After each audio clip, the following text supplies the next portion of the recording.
Hello students, आज हम देखते हैं अबव प्रिंसिपल यानी अबव का सिद्धांत। तो अबव का सिद्धांत क्या है? It is a German word and the meaning of above is building up. Building up यानी कि इसका मतलब क्या है कि बढ़ते हुए क्रम में। तो बढ़ते हुए क्रम में इसका कक्षकों में इलेक्ट्रॉन कैसे भरे जाते हैं, तो इसके लिए हम पहले पढ़ चुके हैं। कक्षक कौन कौन सी हैं ये हमको पता है। ऑर्बिटल्स,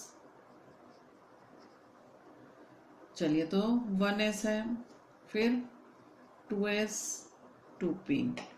3 में कौन सी आती है? 3s 3p 3d। फिर कौन सी आती है? 4s। चलिए तो पहले हम यहीं तक देखते हैं। अब n की वैल्यू, n का मान इसके लिए क्या है? 1, इसके लिए क्या है? 2, इसके लिए भी 2, 3 3 3 4। चलिए l का मान क्या है? l के लिए मैंने आपको बताया था s p d f। तो s के अकॉर्डिंगली क्या होता है? इसकी वैल्यू क्या होती है? 0। p के अकॉर्डिंगली 1, d के अकॉर्डिंगली 2 और f के अकॉर्डिंगली 3।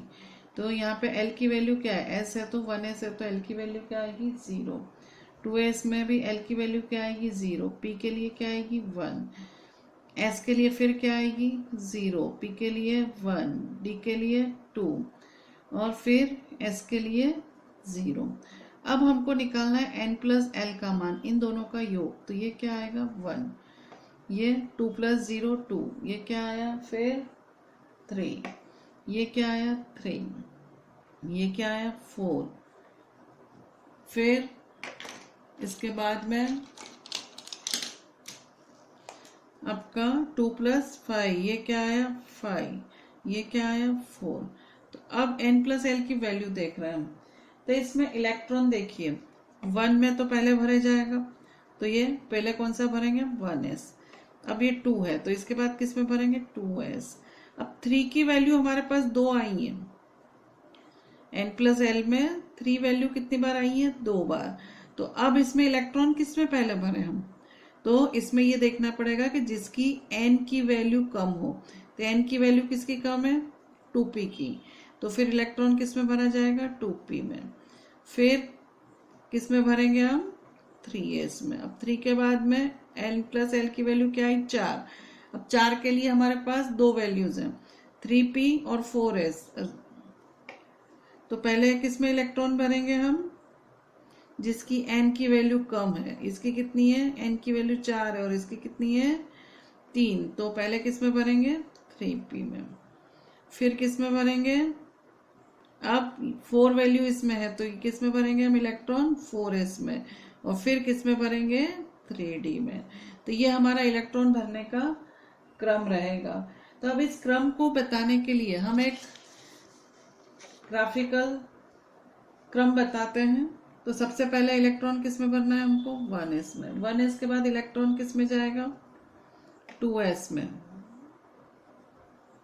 2s के बाद किसका क्रम है? 2p। तो इनकी एनर्जी दोनों की कैसी है? सेम। तो ये किस में गया है इलेक्ट्रॉन?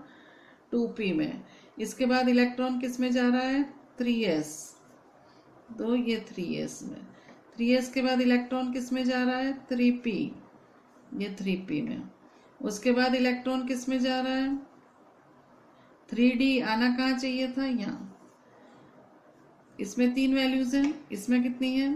4s 4p 4d और 4f। तो अब यहाँ पे देखिए आप, 3p के बाद में इलेक्ट्रॉन किस में जाता है? पहले 3p के बाद किस में जाना है? 4s में। क्यों जाना है 3p के बाद 4s में? इलेक्ट्रॉन क्यों जाएगा? तो इसके कारण इसका मान क्या है? 4। s की वैल्यू है 0, तो ये वैल्यू क्या आ गई? 4।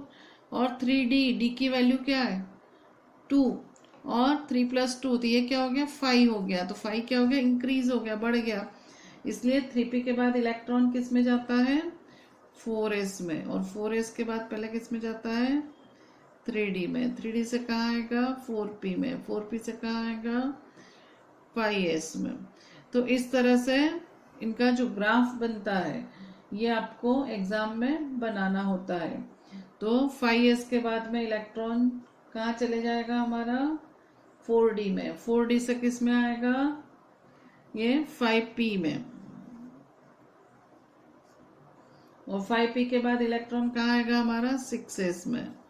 तो इस तरह का ये ग्राफ हमको बनाना पड़ेगा, और 6S के बाद में ये वापस कहाँ आएगा 4F में।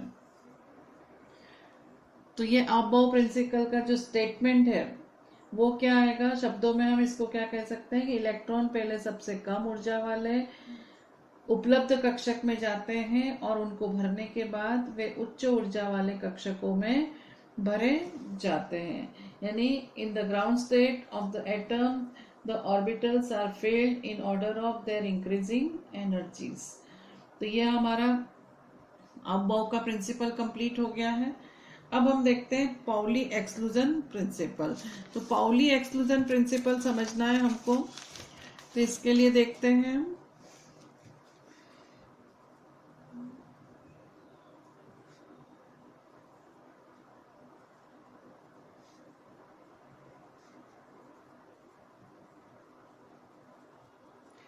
यानी कि पाउली का अपवर्जन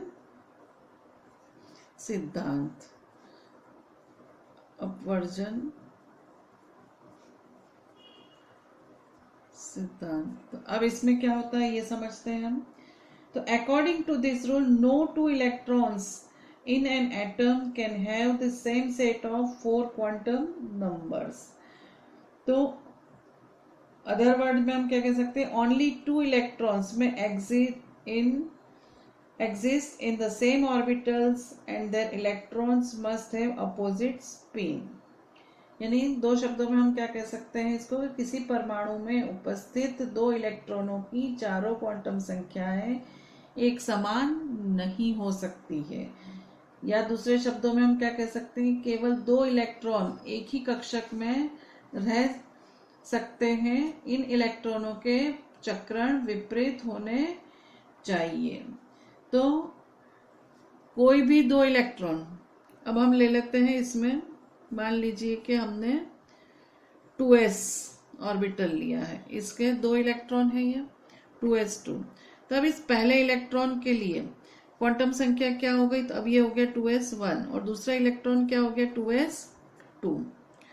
तो अब 2s1 के लिए हम n की वैल्यू लिखे तो क्या आएगी 2, l की वैल्यू क्या आएगी, s है तो क्या आ गई 0, फिर m की वैल्यू क्या आएगी 0, और s की वैल्यू पहला इलेक्ट्रॉन है तो क्या आएगा +12। अब इसके लिए हम लिखते हैं, तो n की वैल्यू क्या आएगी 2, l की वैल्यू s के कारण क्या आएगी 0, m की वैल्यू भी क्या आएगी 0, और s की वैल्यू क्या आएगी -12। तो अब देखिए ये तीनों क्वांटम नंबर तो सेम है दोनों में, लेकिन चौथा क्वांटम नंबर अलग है, ये +12 है, ये -12 है, यानी कि इनके चक्रण कैसे हैं, विपरीत है। तो केवल 2 इलेक्ट्रॉन एक कक्षक में रह सकते हैं और इन इलेक्ट्रॉनों के चक्रण विपरीत होते हैं। या तो दूसरे शब्दों में इस सिद्धांत को हम क्या कहेंगे कि किसी परमाणु में उपस्थित 2 इलेक्ट्रॉनों की चारों क्वांटम संख्याएं एक समान नहीं हो सकती है। तो ये हमें अच्छे से समझ में आ गया है। अब हमारा लास्ट तीसरा हुंड्स रूल, यानी कि हुंड का नियम। अब हुंड का नियम हमको समझना है, तो पहले इसकी परिभाषा हम समझते हैं। तो एक ही उपकोष के कक्षकों में इलेक्ट्रॉनों का युग्मन तब तक नहीं होता है जब तक उस उपकोष में सभी कक्षकों में एक एक इलेक्ट्रॉन न आ जाए। अब ये बात समझनी है। तो जैसे कि क्लासरूम होता है, क्लासरूम में बेंचेस लगी होती हैं, ये 1 2 3 4 5 6 7 8 9 बेंचेस लगी है। अब आने वाला विद्यार्थी पहले कहाँ बैठेगा, इस बेंच पे सिंगल बैठेगा, फिर दूसरा आने वाला कहाँ जाएगा, इस पे, तीसरा आने वाला यहाँ पे जाएगा। इस तरह से सभी में एक एक इलेक्ट्रॉन भर जाते हैं। उसके बाद आने वाला इलेक्ट्रॉन किस में जाएगा, अब सब में एक एक तो बैठे हुए हैं, तो आने वाला इलेक्ट्रॉन फिर युग्मन करना शुरू करता है। यानी कि जब तक उसको रिक्त अवेलेबल होती है कक्षकें, खाली कक्षकें उपलब्ध होती है, तब तक इलेक्ट्रॉन उसमें सिंगल जाता है। उसके बाद उसका युग्मन यानी कि पेयरिंग होना शुरू हो जाता है।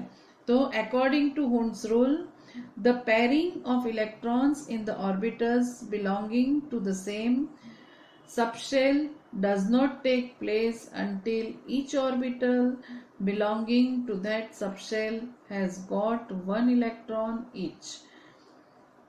It is singly occupied. यानी कि इस नियम को हम हिंदी में समझे तो एक ही उपकोष के कक्षकों में इलेक्ट्रॉनों का युग्मन तब तक नहीं होता है जब तक उस उपकोष के सभी कक्षकों में एक एक इलेक्ट्रॉन न आ जाए। तो इसी तरह से हम इसको समझते हैं कि जैसे p ऑर्बिटल, तो p में उपकक्षक कितनी होती है, 3, px, py और pz। तो सब में पहले एक एक इलेक्ट्रॉन भरा जाता है। अब पेयरिंग होना शुरू हो जाती है और इस तरह से फिर इलेक्ट्रॉन भरे जाते हैं। यानी कि जब तक सब में एक एक अयुग्मित इलेक्ट्रॉन नहीं पहुंचता है तब तक पेयरिंग शुरू नहीं होती है। ऐसा नहीं होता है कि पहले एक इलेक्ट्रॉन आया और दूसरा इसी में हो जाए और ये दोनों खाली है, ये चीजें नहीं होती है। यानी पेयरिंग एक ही उपकोष में कक्षकों के इलेक्ट्रॉनों का युग्मन तब तक नहीं होता है जब तक उस उपकोष के सभी कक्षकों में एक एक इलेक्ट्रॉन न आ जाए। तो ये हमको समझ में आ गया है कि the pairing of electrons in the orbitals belonging to the same subshell does not take place until each orbital belonging to that subshell has got one electron each. It is singly occupied. इसी तरह से हम d orbital में 5 sub orbitals हैं। जैसे इसमें कौन कौन सी है, dxy, dyz, dxz, dx² - y² and dz²। तो ये 5 उपकक्षक हैं। तो सबसे पहले एक एक इलेक्ट्रॉन सभी में भरे जाएंगे और उसके बाद ही उसका युग्मन होना, पेयरिंग होना शुरू होता है। तो यहाँ हमको ये तीनों नियम अच्छे से समझ में आ चुके हैं। अब अगले वीडियो में हम इनका उपयोग करते हुए तत्वों में इलेक्ट्रॉन कैसे भरे जाते हैं वो देखेंगे हम। तो इसमें हम 1 से 30 तक के तत्वों का इलेक्ट्रॉनिक विन्यास समझ लेंगे और आगे बढ़ेंगे।